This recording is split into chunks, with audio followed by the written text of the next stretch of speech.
The organizational theorist, Henry Mintzberg, defines strategy as a pattern in a stream of decisions. It is a plan developed to realize an organization's goals and objectives. Such a plan leads to strategic changes that often alter an organization's operations, marketing, products, and investment to achieve the desired results. But how do successful technology companies look for ways to assist customers to define changes that will support reaching their objectives? In this episode, we'll hear from Joe Batista, whose 4-decade-long career in technology and whose role as chief creatologist at such companies as DELL Technologies and Hewlett Packard placed him at the intersection of strategy, technology, and value creation for hundreds of corporations across a diverse portfolio of industries. We'll discuss concepts like client centricity, deep thinking, and asset hunting in a way that is relevant for finding non-obvious opportunities to support an organization's strategy. Joe, welcome to our podcast series. Hey, John, it's both a pleasure and I really appreciate the opportunity to share with your audience today. It's great to have you. Before we really get into some of our questions, though, tell the audience about yourself and what did it take to create a career path that led you to decades with the title of Chief Creatologist at two of the world's largest computer manufacturing companies? Actually, John, it was totally by design once I graduated college. No, not really. Clearly, John, you're right. It's been 4 decades. When I graduated college, and you might recall this, Fed fund rates were at just shy of 15%. Mm-hmm. Mortgages were at 18%. Unemployment was at 11%. And I remember that the pub on campus had a rejection letter night. So for every rejection letter that you brought to the pub, you would get a free beer. Well, I had over 100 rejection letters. And I went off to Europe and studied and toured in Europe. And when I came back, I was very fortunate through a newspaper article to land a job after a very extensive interview with the 90 slots for a company called Digital Equipment Corporation. And I wasn't really excited, John, about that because it was in sales. And I had graduated with both a marketing and accounting degree. I'm like, I don't want to go into sales. And back then, sales, I was thinking about Kirby vacuum cleaners. Right. But, that launched my career. And, I only had 8 managers, and I can name them in that first 35 years of my career. Fantastic colleagues, fantastic customers, fantastic markets, technology, projects. It was just an incredible journey. But in the early 90s, something changed. And I was in a meeting with the VP of the Americas. So he managed everything from the North Pole to the South Pole in the Americas. And he turned to me and he said, in a meeting, he goes, "That's a real creative idea. That is out of the box thinking." And he's a real jovial Italian guy, really nice guy. And he goes, "We're going to call you the Creatologist." Everyone was kind of quiet around the table. And I said, "Well, how many of those do we have in the company?" And he goes, "Only one." I go, "Well, then I'm the chief creatologist." Well, we all laughed about it. But, I put on my marketing hat. It wasn't until 2 years later that there might be a brand. And basically that brand was to help our field-facing organization think outside the box with our customers to take technology and unlock new business opportunities. And that's it in a nutshell. In 4 decades, it's been a wonderful ride. Joe, I've looked up the definition of creatologist, and it's interesting how your title came about. And I've seen that a creatologist can be described as an expert in the study of creativity and innovation, and then its application to a variety of different endeavors. Tell us about your role as a creatologist at companies, and what were your objectives at companies like, HP and DELL? Oh, that's a great question. By the way, John, I think you're very generous on the word expert. So let's unpack this a little bit. Mm-hmm. The role is really customer-facing, and there's some ingredients in that customer-facing. And maybe I'll tell a story to kind of make this a little bit more real. But the first thing is extreme client centricity. Mm.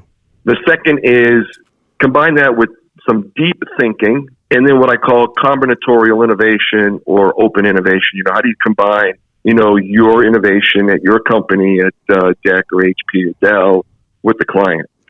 So I think a really quick story for this would be when I was involved with the account team at Stanley Black & Decker. And they said, "Hey, Joe, can you help us understand Stanley Black & Decker?"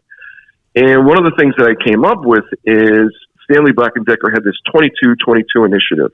So by 2022, they wanted to be a $22 billion company. The second interesting insight was that they had just bought the Sears Craftsman brand. Now, our account teams knew this, right? I said, well, let's live this customer. Let's do some deep thinking. When Stanley Black & Decker buys Craftsman, where did Sears manufacture the product? And they were all looking at me like, oh, they manufactured overseas. It was in China or in India. But when they bought the product, where are they going to manufacture the product? There was a big blank stare. And I said, well, Stanley Black & Decker is made in USA. So you know they're going to bring this production facility back in the USA. And as a matter of fact, if you read the S4, which a lot of folks don't usually read the S4, which is when something material changes, right, and mergers and acquisitions, they report it, right? Well, in the S4, it says we're going to build a new manufacturing facility and we're going to retro another manufacturing facility. And the big aha was, oh, wait a minute, we do all the SAP outsourcing. Exactly. So how can you align with our innovation around what we do for them in SAP now that you have some deep thinking about what they're trying to accomplish, and how can you create alignment of interest to move their agenda forward with technology? That was point one. Point two was this whole concept of cash. So if I was the CFO and I had this 2222 initiative, where am I going to take my cash? Am I going to buy technology? Am I going to pay a dividend, or am I going to do M&A? And if you did the calculation on 22, try 22, they needed to grow 11.4% compounded annually. So technology projects would be challenged if it's not directly critical path to the 2222 initiative. So that's what I mean by extreme client centricity combined with some deep thinking. And then what is your value prop and how does it align with the customer? And that basically is what we were trying to do. So our objective was real simple, John, right? Is how do you unlock value? What's the range of outcomes that you can produce? Reduce risk, compress schedules, cost optimization, move to adjacencies and all that. And then you need to double down on your skill sets of trying to figure out how to make that happen. And that basically, in a nutshell, is what we were trying to do when we were at DELL and HP. Wow. And this sort of leads me into what our primary theme for this season is that it's about change. And based on your background and experience, the focus was on more from a strategic and to some extent almost transformational change. And then in terms of developing strategy, you've sort of given us a little bit of an insight in there, but maybe we can unpack that a little bit more and discuss how, or did you create a process or have a process during your career that, especially in uncovering hidden opportunities in working with clients? Oh, that's a great question. I'm going to struggle just like another interview you had with my dear friend Craig Dubinsky. The process. What is the process? Right. So let's see if we can give some folks some insights and some actionable takeaways from the process. So let's go back a step for one, and let's look at the Stanley Black & Decker. Now I'll give you another story to kind of make this a little bit more real again. There's this concept I called asset hunting. And what asset hunting is, you look inside your company for value. Do you have a core business processing? Do you have IP? Do you have R&D? Do you have an ecosystem? Do you have some really smart people, stuck someplace that you want to unleash? Obviously, you have technology. Do you have software? Do you use your data? What's your channel look like? So there's all sorts of places to find those really interesting assets. So I'll give you a quick story on asset hunting. It's regarding mushrooms. I know. You're probably thinking, what the hell does mushrooms have to do with, in this case, DELL Technologies? Well, there's a core competency inside DELL, and a former colleague by the name of Oliver Campbell, who's a sustainability engineer. And mushroom packaging, when you buy a laptop, we ship it in mushroom packaging because the properties are better than styrofoam and it's cheaper. Now, that's an interesting asset. DELL really leads in sustainability with ocean plastics and mushroom. Well, how does that apply? Well, we were talking to a toy company, and I said, what if we could apply this expertise to your packaging? And as a matter of fact, again, if you look really hard, you would find that this particular toy company spent 11.4% of their SG&A in packaging, paper, plastic, and resin, right, for toys. And that opened up a whole interesting conversation about supply chain, packaging, et cetera. So That's what I mean by asset hunting. Take a moment and look deep inside your company, because there is a lot of value that just isn't unlocked. The second ingredient on this, and I'll never forget this, the gentleman who actually came up with the Creatologist, Jack, he says, I can't afford a lot of free-range chickens because we're a volume company, we sell products, but I need a few free-range chickens that cross the boundaries of the organization and the customer to figure out and unlock new opportunities. So one is structurally, organizationally, do you have any free-range chickens out there? And then secondly is, have you really done an inventory of those assets to unlock?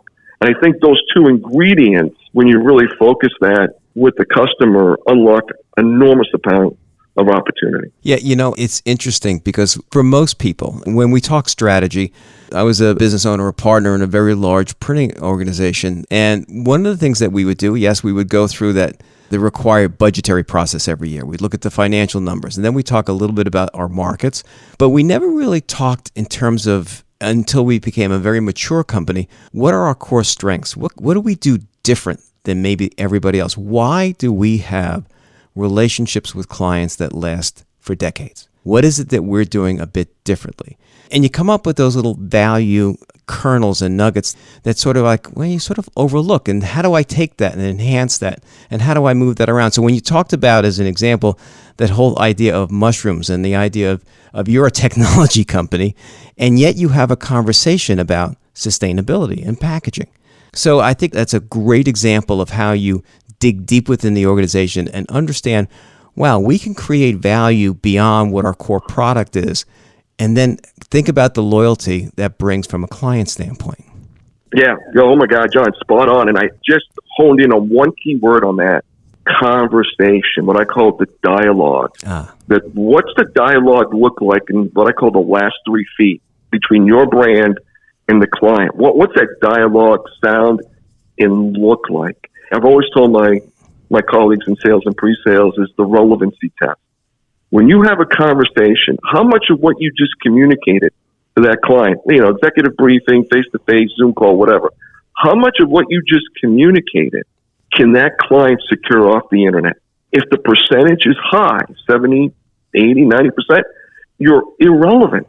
Right. So the dialogue for me is so essential in listening to the customer and opening up new dialogues with new languages and new ideas. So yeah, you're spot on with the conversation comment. Yeah, it's critically important. The other thing is, and I know you didn't like the term necessarily, but you're an expert at this, coming up with ideas, but you can only take the client so far. You can show them, but then the next phase is, how do they implement that new initiative? And change initiatives, especially within companies, oftentimes fail.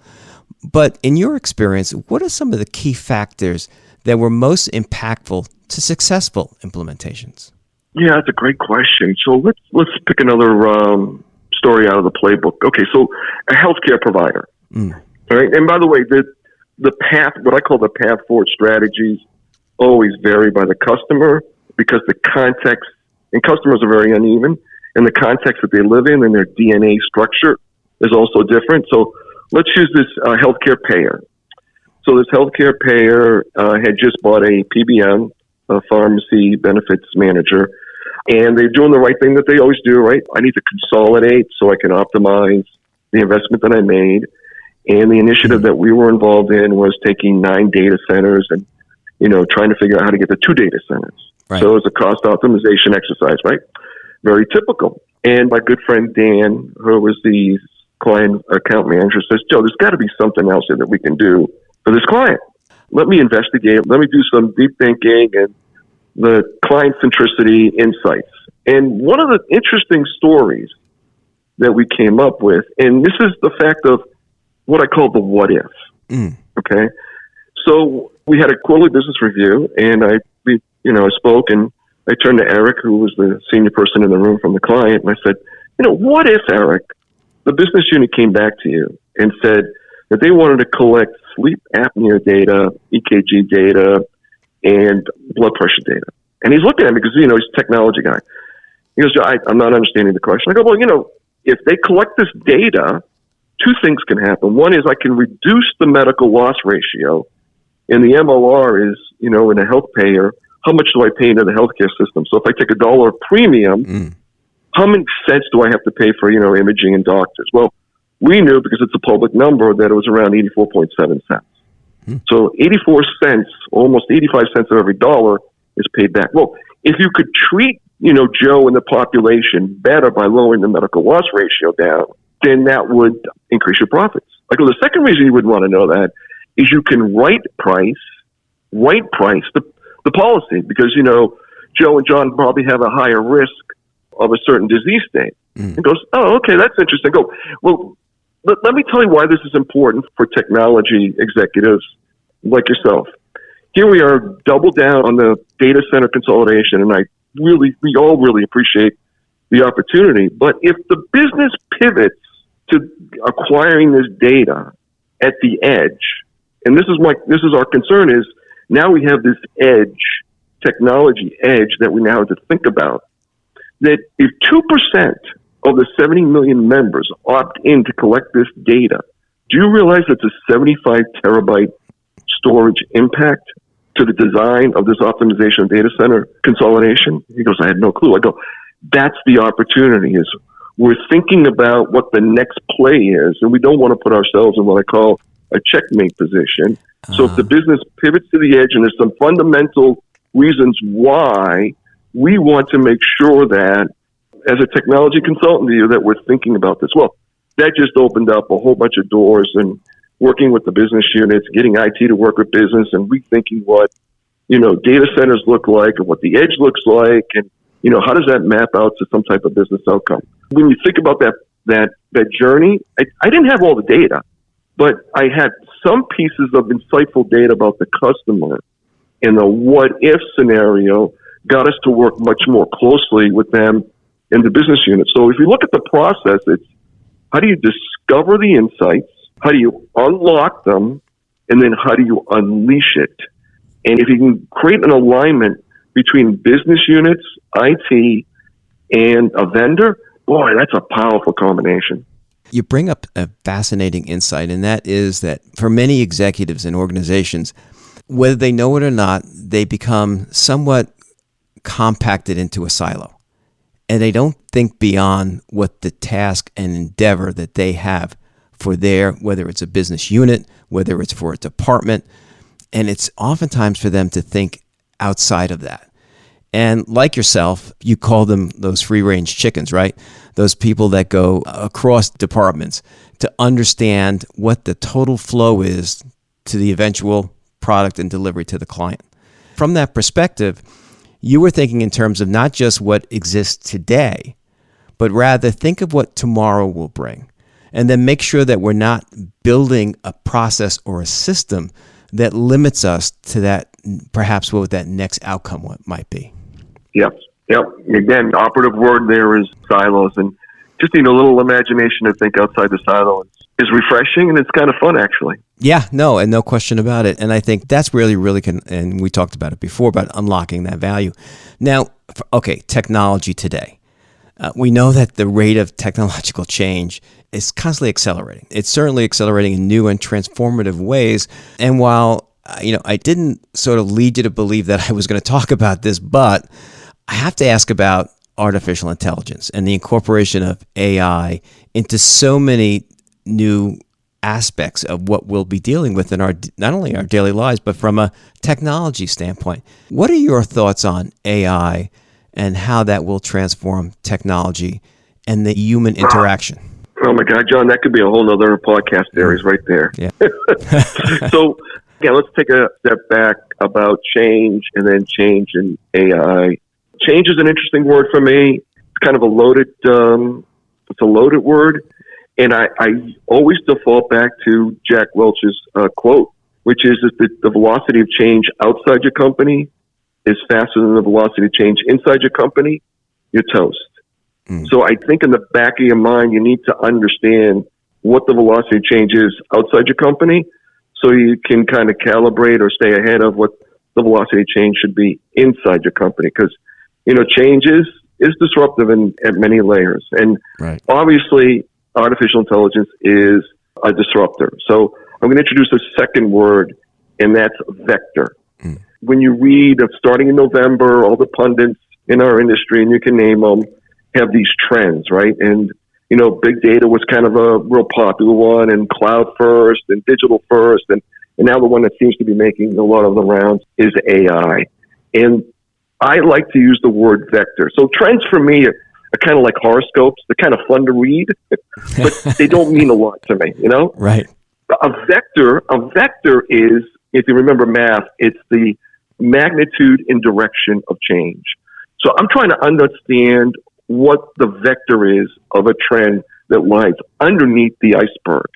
And AI is one of those really interesting ones. So there's a lot of great technology, but fundamentally, does AI allow me to redesign an organization? Does it allow me to substitute skill sets and capabilities? Does it allow me to optimize workflow? Does it allow me to embed it into a product to differentiate it? Does it allow me some predictive capability that will optimize a business process like a supply chain? So I think if you think of AI, what I might call AI plus, AI and something like AI and workflow, AI and business process, AI and skill sets, right? Then your imagination begins to open up on what the range of possibilities there.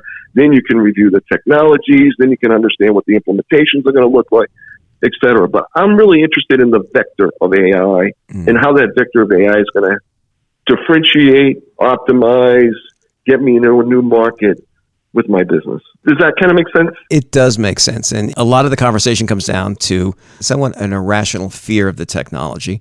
I just tell people, try it one day. You can go on ChatGPT, sign up for an account, and see what it's like. That's a simple example, but many people just talk with absolutely no exposure to it whatsoever. And I happen to agree that something as great as predictive analytics or data analytics, and make it easier to provide me information that I can convert to knowledge. How do I make that information actionable and understand what that will deliver for me in terms of value? Yep, absolutely concur. We have a lot of students that are listeners, and I wanted to understand, what's your advice do you have for students starting a career or for budding entrepreneurs, especially as it relates to the technology industry? Oh, great. I love talking with students. I was a guest lecturer at a number of universities and haven't done that for a number of years, but I truly enjoy that. So here's my hopefully pearls of wisdom. I'm going to mention two things. The first thing is, and you kind of alluded to this in your commentary, which is continuous learning. I thought when I graduated my 2 undergraduate degrees, I was all set. That's not the case anymore. So the concept here, I'm going to introduce another kind of concept. It's what I call triple-double players. Now, if you remember basketball, right, it's triple-double players is, a player who scores double digits and, rebounds, assists, and points. Okay, that's a triple-double player. And a triple-double player in my vernacular is the following. Strong technical acumen, using applications, understanding technology. That's one. 2 is communications, collaborations, creativity, working with others, working with teams, working with customers. And the third one is in financial acumen.